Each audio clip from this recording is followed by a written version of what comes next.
At ang mas masakit, minsan, sarili mo pa palang content strategy ang sumisira sa channel mo, hindi mo lang alam. Yung mismong pinagpaguran mong channel, wala. Parang nasayang lang. Okay, bago ko simulan to, gusto ko munang mag-hi at i-welcome yung mga bagong members ng channel ko this month of May. Guys, thank you so much po sa pag-avail ng aking membership. Ayan, syempre, lalong-lalo na yung mga matatagal na members natin. Ayan, guys, alam nyo ba na karamihan ng mga members natin dito, sobrang tatagal na. Unang-una na dyan si Sir Kurt Gaming, sobrang tagal na yan. Sila Madam Jerpy Vlog, sila Coloring Pub, sila Sir Izumo TV. Ayan, hindi ko na kayo maisa-isa. Alam nyo na yung kung sino kayo, guys. Basta yung iba dyan, sobrang tatagal na at nagre-renew na kanilang membership dito sa atin. Thank you so much mga madam, mga sir, sa suporta na binibigay ninyo. Ayan, more power and God bless to all of you. Sa video na to, pag-uusapan natin yung totoong dahilan kung bakit maraming mga channels ang bumabagsak kahit na monetize na sila. At syempre, kung may problema, dapat may solusyon. So, paano hindi masasayang ang mga channel natin this 2026? So, ngayon, ito na, pag-uusapan natin ano ba yung mga dahilan kung bakit nasasayang yung mga channel dito sa YouTube. So, unang-una dyan, pressure. Nape-pressure sila doon sa sasabihin ng mga yung mga kakilala nila, ng ibang tao, ay baka mag-failed ako. Sobrang pressure na instead dapat mag-focus doon sa quality ng content. Lalo na guys, kung monetize ka na, so dyan pa talaga yung iba nagpapa-apekto sa sobrang pressure. Kung saan monetize na yung channel nila, instead na ma-pressure tayo, mag-focus ka sa quality ng content mo. Pangalawang dahilan kung bakit may mga channel na nasasayang, inuuna ang pera kaysa sa audience. Alam niyo po ba mga ma'am sir, na kapag puro views at revenue yung nasa isip natin, manonotice yan ng mga audience natin, ng mga viewers natin. At kapag nasilaw ka doon sa kinikita mo, kapag inuna mo yan, no, mawawala yung yung goal mo na mas i-improve yung branding mo, yung quality ng content mo. Kapag nakafocus na tayo masyado doon sa kinikita natin kaysa doon sa kung paano natin masatisfied yung mga audience natin, parang nangyayari, parang nagiging pilit na lang. Parang nagiging generic. Pawala yung tinatawag na personality natin. At ang masakit mga ma'am sir, ito totoong nangyayari to. Na habang hinahabol natin yung pera dito sa YouTube, yung revenue, paano pataasin, hindi natin napapansin, unti-unting nawawala yung community natin.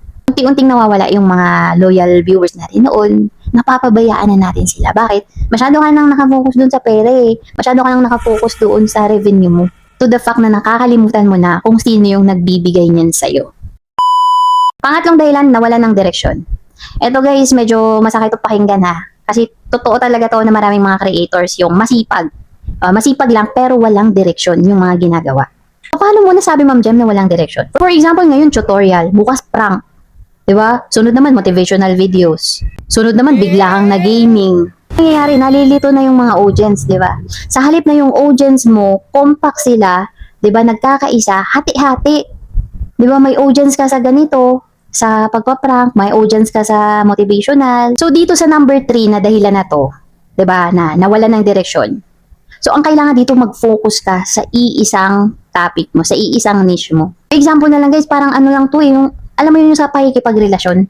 Diba? Kapag nakapokus ka sa marami, mapapagod ka eh. Magre-reply ka sa ganito, magre-reply ka sa ganito, mapapagod ka. So, parang kay YouTube din yun, na kapag nag-focus ka sa isa, mabibigyan mo ng time. Mataas yung chance na mag-grow yung channel mo. Diba? Kapag hindi alam ni YouTube, nalilito si YouTube kung kanino niya i-recommend yung mga videos ninyo. Kasi nga, walang direksyon. Minsan, cooking tutorial, minsan motivational, gaming. Nangyayari niyan, unti-unti ka nang nawawala sa algorithm. Okay, pang-apat na dahilan kung bakit may mga nasasayang na channel dito sa YouTube, paulit-ulit na content. Okay lang naman mga ma'am sir na medyo gumawa ka ng katulad doon sa video na nag-viral nung una. Pero hindi, almost, gayahin mo. Na wala ka nang babaguhin, walang original doon sa bagong video na gagawin mo. Kasi ganun yung ginagawa nung iba. Kapag may nag-viral na video nila, so inuulit-ulit hanggang naumay na. Diba? Naumay na yung mga audience. Ang 5, ngayong 2026, masyadong umasa sa AI. Medyo sensitive yung topic na to guys. Alam naman natin ngayon kasi nga, uso na yung mga AI. Hindi lang naman dito, kahit sa ibang platform, sa pag-affiliate, uso na rin yung AI. So, maraming channel ngayon dito sa YouTube, dito sa loob ng platform na to, na halos AI na. AI voice, di ba? AI script, AI images, AI editing. So, lahat na AI.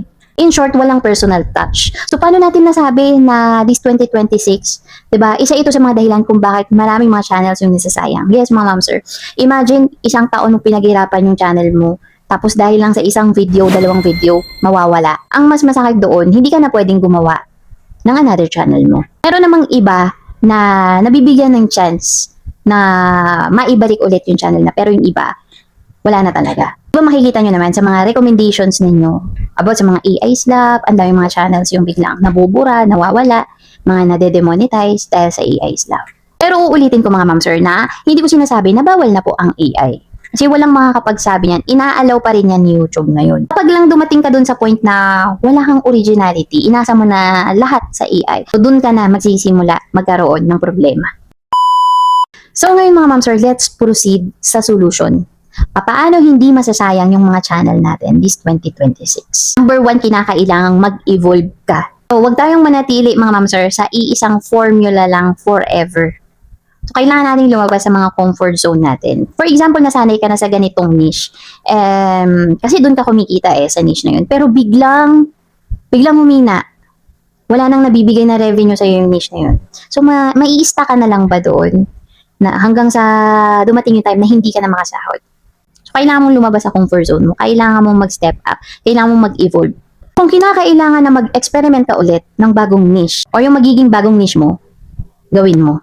Kailangan mong mag-evolve. Pangalawa, kailangan natin maglagay ng sarili nating identity. Hindi na sapat ngayon na maganda lang yung content mo. Mga ma'am sir, sa dami na ng mga creators dito sa YouTube. No? Ang dami ng kakompetensya. Kaya kinakailangan may sarili tayong identity para may rason yung mga audience natin na tayo yung pipiliin nilang panoorin. Next, quality over quantity. Alam ko marami sa inyo alam na rin to. Pero lagi nating inuulit-ulit to kasi yung iba nakakalimutan yung about dito. Akala nila basta marami yung ma-upload nila, that's good. I-recommend na sila ng algorithm. Lagi yung tatandaan mga ma'am sir, mas okay yung isang solid na upload na content kesa doon sa 10 videos na pilit lang, mabilisan. Lagi yung tatandaan na hindi porket araw-araw nag-a-upload ay mag-grow ka na kaagad dito sa YouTube. Mali yun. Hindi na nag-work yun yung mag-daily uploads ka lang, lalago yung channel mo. So, hindi na ngayon. Pang-apat na solution para hindi masayang yung mga channel natin this 2026, alamin natin yung tinatawag na audience retention. Dito sa YouTube, hindi sapat na views lang yung tinitingnan natin. So, dapat alamin natin yung strategy na to, paano patagalin or tatagal yung mga audience natin, viewers natin sa ating mga video. Alam niyo po ang totoo, hindi madali mag-build ng YouTube channel Akala kasi ng iba, yun kasi yung nakikita nila sa mga creators na sumasahod na, pero ang hindi nila alam, grabe yung puyat, diba? Yung puyat, yung pagod, yung overthinking. Sometimes yung mga creators pa na dumadaan sa point na kahit family nila, diba? Kahit sarili nilang family, hindi magets, hindi maintindihan yung ginagawa nila, yung passion nila. Kaya kung iisipin mo sobrang sakit sa pakiramdam na masasayang lang yung channel mo. Yung after mo ma-monetize, sasayangin mo lang. Dahil saan? Anong rason? Dahil sa pressure ka lang. Dahil sa iniisip mo lang na yung sasabihin ng ibang tao. Ito yung tatandaan yung mga ma'am sir na hindi porket mababa ang views ng mga videos mo, hindi porket mabagal ang views ng mga videos mo, ay tapos na yung laban. Hindi porket nagkamali ka, may mali yung mga videos mo, wala nang pag-asa. Wrong mindset yan. Saan kailangan lang talaga nating mag-adjust. Ayan, mga ma'am sir, uulitin ko na ang channel natin, ang YouTube channel, ay hindi yan tungkol lang sa pera. So, reflection din yan ng personality natin, yung mga challenges na na-overcome natin, yung creativity natin, yung patience natin, at ng consistency natin. Kaya kung creator ka, nakarating ka sa part ng video na to, i-comment mo dyan sa baba. Ano ang pinakamalaki mong fear as a YouTuber? Yan lang mga ma'am sir, sana nagustuhan ninyo yung video na to. Sana nakatulong sa inyo, lalo-lalo na sa mga baguhan na feeling nila, sayang lang yung channel nila. This video is for you. Ayan, I hope makatulong sa inyo, lalo-lalo na sa mga monetize na. Monetize ka na, huwag mong sayangin yung channel mo. Ayan, hindi masasayang yan. Focus ka lang sa mga quality ng content, sa goal mo. And isipin mo bakit mo sinimulan yung channel na yan noon.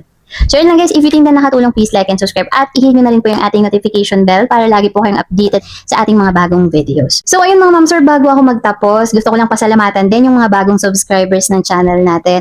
Yung mga dating subscribers na pero hanggang ngayon nakasupport pa rin sa mga ina-upload nating mga videos. Yung mga loyal supporters natin dyan, yung mga loyal viewers natin dyan na laging nakaabang sa mga videos na ina-upload natin. Sa comment section guys, yung mga active palagi sa comment section. Mga ma'am sir, thank you so much po sa suporta na pinibigay ninyo sa channel ko. Ayan, kung alam nyo lang, sobrang thankful ako and grateful ako sa support na binibigay ninyo. I hope magkasama pa tayo ng matagal and I hope din na lahat tayo ay sumakses dito sa YT. So yun lang guys, have a nice day. Thank you for watching and see you in my next video. Bye po!